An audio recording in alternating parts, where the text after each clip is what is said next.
Bihar board class 12 math के बहुत important chapter से, इसे बिल्कुल भी स्किप मत कीजिएगा। कितने मार्क्स से क्वेश्चन आते हैं? तो चैप्टर है ना समाकलन तथा अवकलन, जब 100 को ऑब्जेक्टिव पूछा जाता है ना, तो इस चैप्टर से ना लगभग 40 से 50 के बीच क्वेश्चन आपको देखने को मिलेंगे। अब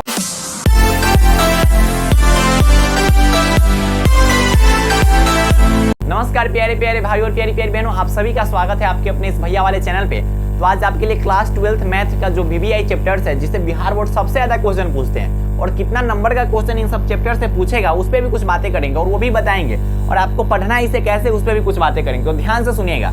और ये डाटा निकाला गया हुआ है क्वेश्चन बैंक का एनालिसिस करके, ठीक है। मैंने क्वेश्चन बैंक का एनालिसिस किया, उसके बाद ये डाटा आपके सामने लिखा गया हुआ है कि आपको किस सीक्वेंस में चैप्टर्स पढ़ना है, वो भी यहाँ पे लिखा गया हो कि पहले क्या पढ़ना है, ठीक है। और बच्चे बोलेंगे भैया 6 को चैप्टर पढ़ना है, हमको 6 को चैप्टर पढ़ेंगे, रिलेशन एंड फंक्शन पहले का चैप्टर आप लिखे नहीं किए हैं। अरे यही तो इंपोर्टेंट चैप्टर्स का मतलब होता है कि ओनली इंपोर्टेंट चैप्टर अगर आप पूछ रहे हैं कि हाँ कि VBI चैप्टर बता दीजिए ना कि सबसे पहले कौन सा ऐसे चैप्टर है जिस पर ज्यादा ध्यान देना चाहिए, तो वो ये चैप्टर्स है। जैसे मैथ की अगर बात कर रहे हैं तो अवयव तथा सारणिक, जिसको मैट्रिक्स एंड डिटर्मिनेंट कहा जाता है, ठीक है। ऐसे आपको अलग अलग देखने को मिलेगा। ये ऐसे 7 चैप्टर इसको हम बोलेंगे कि अवयव अलग चैप्टर है और सारणिक अलग चैप्टर है। तो मैट्रिक्स एंड डिटर्मिनेंट, उसके बाद अवकलन है, समाकलन है, ठीक है, डिफरेंशिएशन इंटीग्रेशन है, सदिश है जिसको वेक्टर बोलते हैं, त्रिविमीय सदिश है जिसको 3D ज्योमेट्री बोलते हैं, और ITF जिसको इनवर्स ट्रिग्नोमेट्री फंक्शन बोलते हैं, ठीक है। यहाँ पे दोनों इंग्लिश में लिखा गया है पर कोई बात नहीं है। तो हिंदी मीडियम वालों देख लो, ये जो 6 को चैप्टर है ना भाई इसको बिल्कुल भी स्किप मत करना, तुमको छोड़ना ही ना, ठीक है।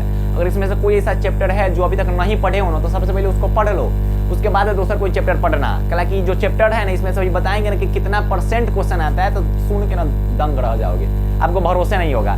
कुछ तो ऐसे चैप्टर है ना, कुछ ऐसे चैप्टर है जो पास करा देता है, 40-40 नंबर का क्वेश्चन आ जाता है। कुछ ऐसे चैप्टर इसमें लिखे गए हुए हैं 40 नंबर। बच्चे बोलेंगे ना हमको भरोसा नहीं हो रहा है, तो क्वेश्चन बैंक आपके पास होगा ना, क्वेश्चन बैंक आपके पास होगा ना, क्वेश्चन बैंक में जाके देख लीजिए। क्वेश्चन बैंक में जाके देखिए ना, गर्दा क्वेश्चन पूछता है इस सब चैप्टर से, बता रहे ना कि कैसा क्वेश्चन पूछता है। देखिए ये जो 2 चैप्टर है ना, समाकलन तथा अवकलन, जब 100 को ऑब्जेक्टिव पूछा जाता है ना, तो इस चैप्टर से ना लगभग 40 से 50 के बीच क्वेश्चन आपको देखने को मिलेंगे। अब बच्चे बोलेंगे हमारा ना भरोसा हो रहा है, तो देखिए आप जाइए क्वेश्चन बैंक में, और ऐसा वाला क्वेश्चन आपको जो देखने को मिलेगा ना, या फिर D/Dx ऐसा वाला क्वेश्चन देखने को मिलेगा ना, वही दोनों चैप्टर का रहता है, ठीक है। जाके देख लो 50 गो, बोले ना 50 गो, लगातार 20 को तो ऑब्जेक्टिव दे देता है लाइन से, लगातार 20 को ऑब्जेक्टिव 20 नंबर का सब्जेक्टिव पूछ देता है, तो वही दोनों चैप्टर से पूछ देता है भैया 40 से 50 नंबर का क्वेश्चन, 40 प्लस 100 को ऑब्जेक्टिव रहता है, तो ठीक है। अब बच्चे बोलेंगे 60 को रहेगा तब क्या होगा? अरे 60 को रहेगा तो ये 30 को पूछेगा, है ना। 25-30 के बीच में 25-30 से ज्यादा रहता है, कम नहीं रहेगा उससे।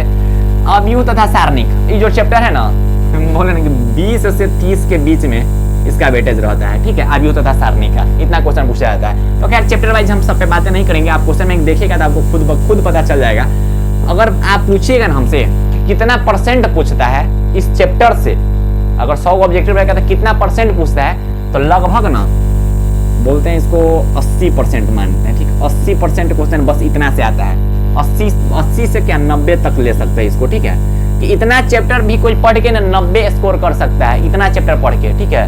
80 से 100 हमको बोलना चाहिए, ठीक है। क्योंकि आप क्वेश्चन में देखिए ना, जोड़ के देखिएगा ये 6 चैप्टर का, और 6 चैप्टर से लगभग 100 नंबर से ज्यादा के क्वेश्चन पूछ जाएगा। बच्चों के 100 नंबर के पेपर होता है, अरे 100 से ज्यादा नंबर का पेपर होता है, आपको 100 नंबर का करना रहता है। 100 से ज्यादा नंबर का पेपर होता है, आपको 100 नंबर का करना रहता है। 100 नंबर के तो ऑब्जेक्टिव रहता है, करना 50 को रहता है, 100 नंबर का रहता है, तो ऐसा रहता है। तो आपको क्या करना है भैया, इन सब चैप्टर को सबसे पहले कंप्लीट करने का, मैथ के नहीं सब चैप्टर है ना शान है, जान है, बहुत बहुत बोल रहे हैं कि तगड़ा कॉन्सेप्ट बता रहे, कॉन्सेप्ट फिजिक्स पढ़ा रहे होगा।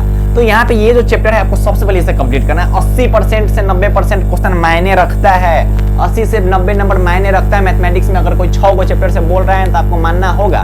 बच्चों हम नहीं मान सकते हैं, तो क्वेश्चन बैंक आपके पास होगा, क्वेश्चन बैंक जाके देख लीजिए, वही दोनों चैप्टर से आपको मिल जाएगा 30 नंबर के आसपास, है ना। 30 के अंदर रहता है, मतलब 25 से 30 के बीच रहता है। ये दोनों चैप्टर से आपको मिल जाएगा 40 से 50 नंबर का। सदिश और वेक्टर ये दोनों से मिल जाएगा 40 नंबर का, सॉरी 40 बोल रहे हैं, 20 से 30 के बीच में इस दोनों से मिल जाएगा, और 10 नंबर का इसे मिल जाएगा। बताइए, जाके देख लीजिए, अगर आपको क्वेश्चन बैंक है ना, आप जाके देखिए कि सब चैप्टर का वेटेज कितना रहता है। बहुत ज्यादा वेटेज रहता है इसका, बहुत ज्यादा। तो अगर आप इतना भी कंप्लीट कर लेते हो ना, अगर इसमें से कोई ऐसा चैप्टर जो छूटा हुआ है, तो सबसे पहले उसे कंप्लीट कीजिए, उसके बाद कुछ देखिएगा।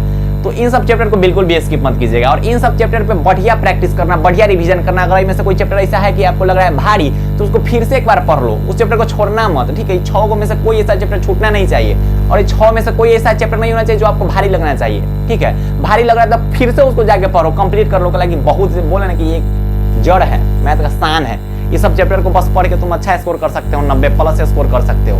ये कौन बोल रहा है? क्वेश्चन बैंक बोल रहा है। क्वेश्चन बैंक तो हम देख के बता रहे हैं आपको, ठीक है। क्वेश्चन बैंक देख के आपको बता रहे हैं, ठीक है। और आपको मानना पड़ेगा क्वेश्चन बैंक का बात करके बिहार बोर्ड पूछा हुआ है इसलिए बता रहे हैं। तो आपको सबसे पहले इन सब चैप्टर को कंप्लीट करना है। और पढ़ाना कैसे है? तो पहले A4 साइज को पेपर लिख लो, ले लो और उस पे सभी चैप्टर्स का नाम लिख लो, इन सभी चैप्टर्स का। बच्चे बोलेंगे क्या एक ऐसे ज्यादा नहीं पढ़ेगा? भाई देखो, अब नॉलेज के लिए पढ़ना है तो आप इससे ज्यादा भी पढ़िए, पहले इतना कंप्लीट कीजिए, इसके बाद जो चैप्टर्स है वो सब पढ़ जाइए, क्या दिक्कत है? नॉलेज अगर गेन करना है तो आपको पढ़ना तो होना चाहिए। तो पहले इन सब चैप्टर को मैं बोला हूं कि स्ट्रॉन्ग करो अगर आपको अच्छा खासा नंबर चाहिए तो। और नॉलेज के लिए पूरा चैप्टर आप पढ़ सकते हो, आपकी मर्जी है। लेकिन अगर आपको बेटर मार्क्स चाहिए तो अंतिम के दिनों में इन सब चैप्टर पर ज्यादा फोकस करना, इन सब चैप्टर का ज्यादा रिवीजन करना और इन सब चैप्टर्स के जो प्रीवियस ईयर होंगे, एग्जाम्पल होंगे, मॉडल पेपर होंगे, उस सबको एकदम गर्दा उड़ा देना, ठीक है। तो आप एक्स्ट्रा भी पढ़ सकते हो, लेकिन सबसे पहले इन सब चैप्टर पर ज्यादा प्रेफरेंस देना, इन सब चैप्टर पर ज्यादा ध्यान देना है।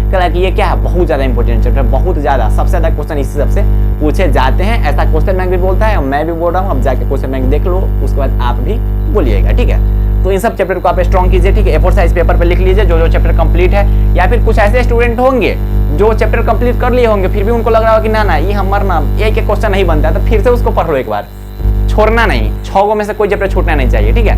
तो बाय बाय, टेक केयर, जय हिंद प्यारे प्यारे भाइयों, प्यारी प्यारी बहनों, ऑल दी वेरी बेस्ट।